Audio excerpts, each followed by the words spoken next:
അല്ലേ? സിനിമയിലെ കഥാപാത്രം എന്താണ്? ഈ സിനിമയിൽ ഞാൻ ഭയങ്കര ഒരു ക്യാരക്ടറാണ്.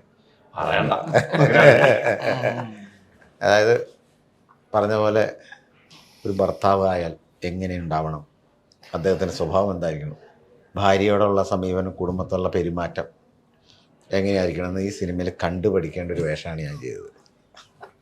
ഇവിടെ ചിരി തുടങ്ങി. മഞ്ജു പത്രോസിൻ്റെ നട്ടലില്ലാത്തൊരു ഭർത്താവാണ് ഞാൻ ഇതിനകത്ത്. അപ്പോൾ പുള്ളി ഫെമിനിസ്റ്റ് ചിന്താഗതിയുള്ള ഒരു കലാകാരിയാണ്. ഇതിനകത്ത് പുള്ളിക്കാരത്തി ശബരിമല പോവുക, അതുപോലെ ബാക്കി അങ്ങനെയുള്ള കാര്യങ്ങൾ ചെയ്യണ ഒരു കഥാപാത്രമാണ് മഞ്ജു പത്രോസിൻ്റേത്. അപ്പം ഭർത്താവ് പറഞ്ഞതിന് നേരെ ഓപ്പോസിറ്റ്, നിർവാഹമില്ലാത്തതുകൊണ്ട് ആ വീട്ടിലങ്ങ് അഡ്ജസ്റ്റ് ചെയ്ത് ജീവിക്കുക, അങ്ങനത്തെ ഒരു കഥാപാത്രമാണ് ഞാൻ ഇതിനകത്ത് അഭിനയിക്കുന്നത്. നല്ലൊരു വേഷം, നല്ലൊരു വേഷം അല്ലേ? പിന്നെ നമ്മൾ ചെയ്തു വെച്ചിരിക്കുന്ന വേഷങ്ങളിലൊക്കെ നോക്കുമ്പോൾ ഇത് വ്യത്യസ്തമായൊരു വേഷം. അതെ അതെ അതെ അല്ലേ? നല്ല വേഷം. ജീവിതത്തിലൊരു ഭർത്താവാണ്, ജീവിതത്തിലൊരു അച്ഛനാണ്, അല്ലേ? പിന്നെ മാറി ചിന്തിക്കുന്ന ഒരു വേഷമാണ്. സിനിമ കണ്ടിരുന്നപ്പം ഭാര്യ എന്ത് പറയുന്നുള്ളതാണ് നമുക്ക് ഇനി ചോദിക്കേണ്ടത്. പിന്നെ സ്വന്തം ഭാര്യയുടെ ഈ സിനിമ കണ്ടിരുന്നപ്പോൾ സ്വന്തം ഭാര്യ എന്ത് പറയുന്നുള്ളതാണ് എനിക്കറിയേണ്ടത്.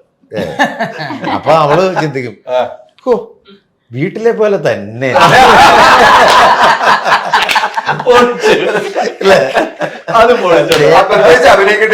അഭിനയിക്കലായിരുന്നു, ജീവിക്കുകയായിരുന്നു എന്ന് പറയുന്ന ഒരു സിനിമയായിരിക്കും ഇത്. എന്റെ വേഷം. നല്ല സിനിമകളാവട്ടെ, നല്ല സിനിമകൾ വരുമ്പോഴാണ് പ്രേക്ഷകർ ഏറ്റെടുക്കുന്നത്. നായികയിലേക്ക് നമ്മൾ പോകുമ്പോൾ നായിക നായിക റെസ്റ്റിലേക്ക് പോകുന്ന നായിക കുറെ ഇയറിലേക്കൊക്കെ വന്ന ഒത്തിരി മുഹൂർത്തങ്ങളുണ്ട്. ഓണപ്പൂടലും ഓണത്തിലേക്ക് ഇറങ്ങലും ഒക്കെ ആയിട്ട് വലിയ ഫേമസ് ആയിട്ട് നിൽക്കണമല്ലോ, ആളുകളുടെ മുമ്പിലേക്ക് എത്തിയേക്കണാണല്ലോ. എന്നോട് വന്നതേ ചോദിച്ചു, എന്നെ അറിയും, ഞാൻ അറിയും, എവിടെ വെച്ചറിയും? അപ്പം ഞങ്ങൾ ഇങ്ങനെ അറിയും, അറിയാതെ പോലും എന്നാ പറയുന്ന എന്നോട് തിരിച്ചുള്ള ചോദ്യങ്ങളിലേക്ക് പോയി.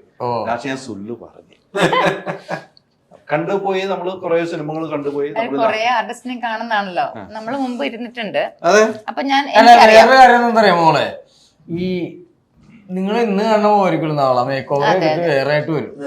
അവന് എത്ര ഇന്റർവ്യൂ ചെയ്താൽ നമുക്ക് എന്നും ഇങ്ങനെ തന്നെയാണ്.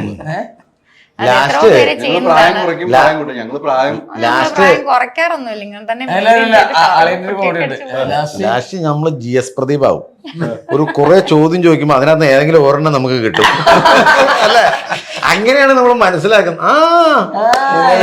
എന്തൊക്കെയുണ്ട് അങ്ങനെയാണ് ഞങ്ങൾ അതെ അല്ലേ? ശരിയല്ലേ? പിടിച്ചതും ഇല്ല. എന്നോട് പറഞ്ഞു ഞാൻ അറിയുമെന്ന് ചോദിച്ചപ്പോ പറഞ്ഞാ അറിയും.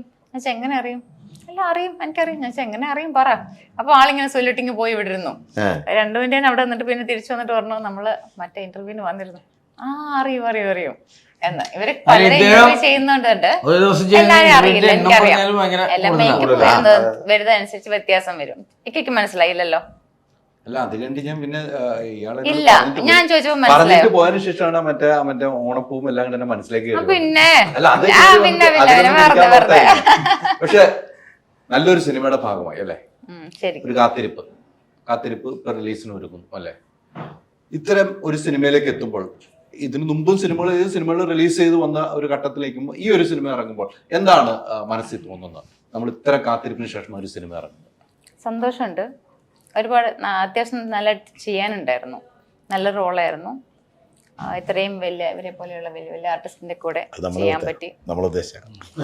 അതന്നെ അവരാഗ്രഹിച്ച അതാണ്. ഞാൻ പറഞ്ഞു ബിജുചേട്ടൻ ധർമ്മേചേട്ടൻ്റെ ഒക്കെ ഒപ്പം ചെയ്യാൻ പറ്റി. പിന്നെ ഇവരുടെയൊക്കെ സജഷൻസ് നമുക്ക് പറഞ്ഞു തരും. നമ്മൾ ചെയ്യുന്ന സമയത്ത് എന്തെങ്കിലും ഇതുണ്ട് ഫോൾട്ട് വരുവാണെങ്കിൽ, ഫോൾട്ട് ഇല്ലെങ്കിലും തന്നെ പറഞ്ഞുതരും, ഇങ്ങനെ ചെയ്ത് നന്നായിരിക്കും. അങ്ങനെയൊക്കെ കുറെ പഠിക്കാൻ പറ്റും. നമുക്ക് കുറച്ച് സിനിമകളിൽ നിന്നും കുറെ പാഠങ്ങൾ പഠിച്ചു.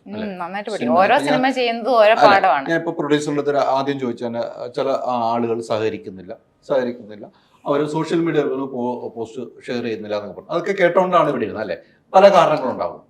അതേക്കുറിച്ച് ഇപ്പോൾ വളർന്നു വരുന്ന ഒരു കലാകാരി എന്ന നിലയിൽ, ഈ ഹീറോയിനായി വന്നുകൊണ്ടിരിക്കുന്ന കാലഘട്ടത്തിൽ അതേക്കുറിച്ച് എന്താണ് നമ്മുടെ മനസ്സിലേക്ക് ഓടിയെത്തുന്നത്? എൻ്റെ അഭിപ്രായം പറയുകയാണെങ്കിൽ, ഒരു സിനിമ ചെയ്ത് പൂർത്തീകരിക്കുന്നവരെ ആ ടീമിനൊപ്പം നിൽക്കുക. അതാണ് ആ സിനിമ വിജയിപ്പിക്കുക. നമ്മളും കൂടെ ഇൻവോൾവ് ചെയ്തിട്ട് വിജയിപ്പിക്കാം. ഞാൻ എവിടെ വന്ന വഴി മറക്കാത്ത ആളാണ്. ആ സിനിമ അവരുടെ ഒപ്പം നിന്ന് വിജയിപ്പിക്കാം.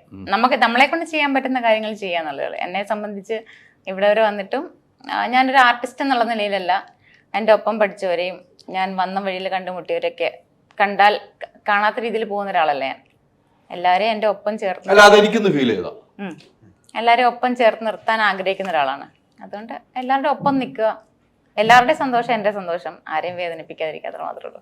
ഇതിലെ ക്യാരക്ടർ ഹീറോയിൻ ക്യാരക്ടറാണ്, റോസ്മെരി എന്ന് പറഞ്ഞ റോള് ചെയ്യുന്നു. അപ്പോൾ സന്തോഷമുണ്ട്, ഒരുപാട് സന്തോഷം. ലൊക്കേഷനിൽ എന്നും ഓർത്ത് വെക്കാവുന്ന, ഈ ലൊക്കേഷനിൽ എന്നും ഓർത്ത് വെക്കാവുന്ന ഒരു അനുഭവം പറഞ്ഞാൽ ഏതായിരിക്കും പറയുക? അനുഭവം പറയുന്ന എന്നും എന്നത്തെയും നല്ല നല്ല ഓർമ്മകൾ തന്നെയായിരുന്നു. നമ്മളൊരു ലൊക്കേഷനിൽ നിന്ന് വേറൊരു ലൊക്കേഷനിലേക്ക് ഷിഫ്റ്റ് ചെയ്യുന്ന സമയത്ത് ഒരു പിക്നിക് പോലെയാണ്, ഒരു ട്രിപ്പ് പോലെയായിരുന്നു. ഡോക്ടർ വണ്ടി ഫ്രണ്ടിൽ പോവും, നമ്മൾ ബാക്കിൽ പോവും, കഴിക്കാൻ ഒരിടത്ത് നിർത്തി എല്ലാവരും ഒരു സ്പോട്ടിൽ നിർത്തി എല്ലാവരും കഴിക്കും. എല്ലാവരും ഒരു ഫാമിലി ട്രിപ്പ് പോലെ തന്നെയായിരുന്നു.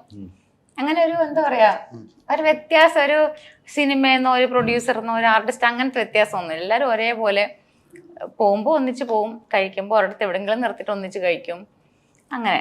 പിന്നെ ഡോക്ടറുടെ മറ്റേ നിലമ്പൂരടുത്ത് കക്കാടംപൊയില് ഡോക്ടർക്ക് ഒരു ഫാം ഹൗസ് ഉണ്ട് കക്കാടംപൊയില്. പക്ഷെ എനിക്ക് ആ ഫാം ഹൗസിൽ താമസിക്കാനുള്ള ഭാഗ്യമൊന്നും കിട്ടിയില്ല. ഇവരൊക്കെ വന്നിട്ട് ലൊക്കേഷനിൽ വന്ന് പറയും അവിടെ പോയിട്ട് അങ്ങനെ കണ്ടു ഇങ്ങനെ കണ്ടു എന്നൊക്കെ. അതിനടുത്തപ്പോൾ ഞാൻ പറഞ്ഞു എന്നെ ഒരു ദിവസം കൊണ്ടുപോകണേ. അപ്പം ജീപ്പ് മാത്രമേ പോവുള്ളൂ അവിടെ. ഒരു ദിവസം എനിക്ക് എപ്പോഴോ ഒരു പ്രാവശ്യം ജീപ്പിൽ കൊണ്ടുപോയി, അവിടെ പോയില്ല, അതിന് തൊട്ടടുത്ത് വേറൊരു വീട്ടിൽ താമസിപ്പിച്ചു.